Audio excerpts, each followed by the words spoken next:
This guy, mainly for cap reasons, did not make the opening night roster for the Edmonton Oilers. He eventually did get called up when they ran into some injury problems and Evander Kane went down, and he didn't leave. 10 goals in 66 games for Matthias Janmark, plus 9, 3 of those 10 coming short-handed for Matthias Janmark as well. This guy gave him penalty killing. This guy gave him solid bottom 6 minutes, brought a little bit of feistiness to this Oilers lineup. I gave him a regular season grade of B, Liam, for his performance this year. I knocked him down to a C in the playoffs. He got banged up. Wasn't entirely his fault, but he didn't score a goal in 5 games. Only had 3 shots on net as well. He was one of those guys who kind of disappeared when he was in the lineup during the postseason. But regular season Janmark was awesome.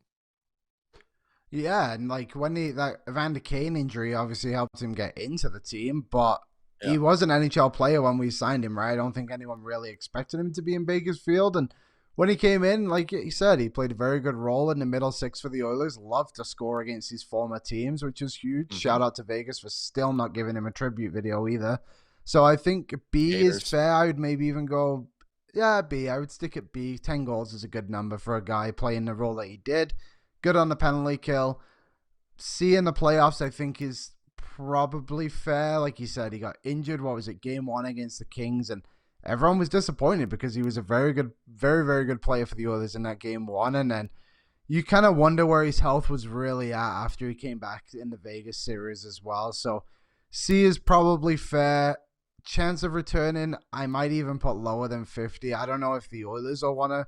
I think the Oilers will want to bring him back. I don't know if they'll want to pay him much more than what they did pay him this season. So I could see Janmark trying to cash in an extra $500,000 for himself somewhere else down south. I could see that too. If you ran back the same deal, 1.25 mil.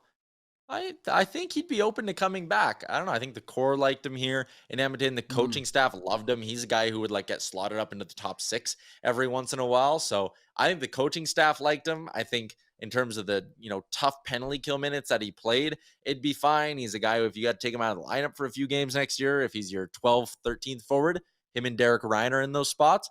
I think it's fine. Let's get to some of your grades here in the chat. Good News had a flat B. Lance gave him an A for the regular season. I think that's interesting. Good News said, good penalty killer, reliable, nothing flashy. 100%. That's all he was. And those guys have value. Owen was a little bit harder on him, gave him a C+ in the regular season. Rihan said, I hope I'm saying Ryan, Rihan. I don't know. I'm sorry. I'll bump him up to a B+, maybe even an A-.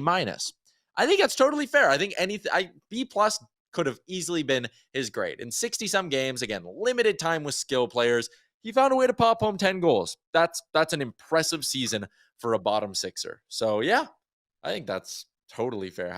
Got a game winner as well. Why not? You could go B+ for Janmark, and I wouldn't argue. 60%, yeah, it's somewhere in the 40 to 60% range. I went a little bit more optimistic. I feel like I've been grading everyone hard on their chance of returning, so I was trying to change that a little bit. So there's your player report card for Matthias Janmark, brought to you by Star Mechanical.